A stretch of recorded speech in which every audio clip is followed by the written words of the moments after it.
আমি মরণব্যাধিতে আক্রান্ত, আর এখন আমি ক্রেডিট কার্ডের ঋণের পাহাড় গচ্ছি, কোনো কিছুরই পরোয়া করি না আমি। আমার বয়স মাত্র ২২। ২ বছর ধরে ক্যান্সারের সাথে লড়াই, একটা পা হারানো আর সব বাধা করার পর শেষ পর্যন্ত চিকিৎসা আর কাজ করল না। আমার হাতে আর মাত্র কয়েক সপ্তাহ, হত বজ্জর ২ মাস সমান আছে। আমার কোনো বাজি নেই গাজি নেই, আর ব্যাংকে আছে মাত্র ২,০০০ পাউন্ড। তাই আমি এক মুক্তির পথ বেছে নিলাম। আমি সাজে ৬,০০০ পাউন্ড লিমিটের একটি ০% APR ক্রেডিট কার্ড নিলাম। আর এখন আমি যা চাই যা খুশি তাই ইচ্ছি। এই ঋণ আমার সাথেই মরে যাবে। আমি ৩৬০ পাউন্ড খরচ করে এক রাজকীয় কাঁকড়ার ডিনার করেছি, কারণ ক্যান্সার আমার চোয়ালে ছজিয়ে পজেছে এবং আমি শেষবারের মতো বিলাসিতার স্বাদ নিতে চেয়েছিলাম। আমি বস বস জেলি ক্যাটস, পরিবারের জন্য আমার হাতের লেখা খোদাই করা দামি গন্যা, আর আমার ভাগ্নির জন্য হাতে বোনা একটা কম্বল কিনেছি।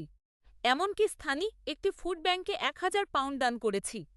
মানুষ আমাকে যিশুর শরণাপন্ন হতে বলেছিল, কিন্তু একজন মুমূর্ষু মানুষের গলা জোর করে ধর্ম চাপিয়ে দেওয়াটা আমার পছন্দ ন। আমি শুধু চেয়েছিলাম কিছুটা বিশৃঙ্খলা আর কিছুটা দয়া। আমি আমার শেষ দিনগুলো আপেল আর পনির খেরে কাটিয়েছি, পাশে ছিল আমার পরিবার আর আমার প্রিয় কুকুরগুলো। ৯ মাস পর আমার যমজ বোন এ লেখাটি খুঁজে পেল। আমি জুলাই মাসে শান্তিতে শেষ নিঃশ্বাস ত্যাগ করেছি। চারপাশে ছিল আমার প্রিয়জনরা আর একগুচ্ছ লিমিট শেষ হরে যাওয়া ক্রেডিট কার্ড। আমি কোনো উত্তরাধিকার, কোনো টাকা রেখে যাইনি, আর কোনো আক্ষেপও নেই।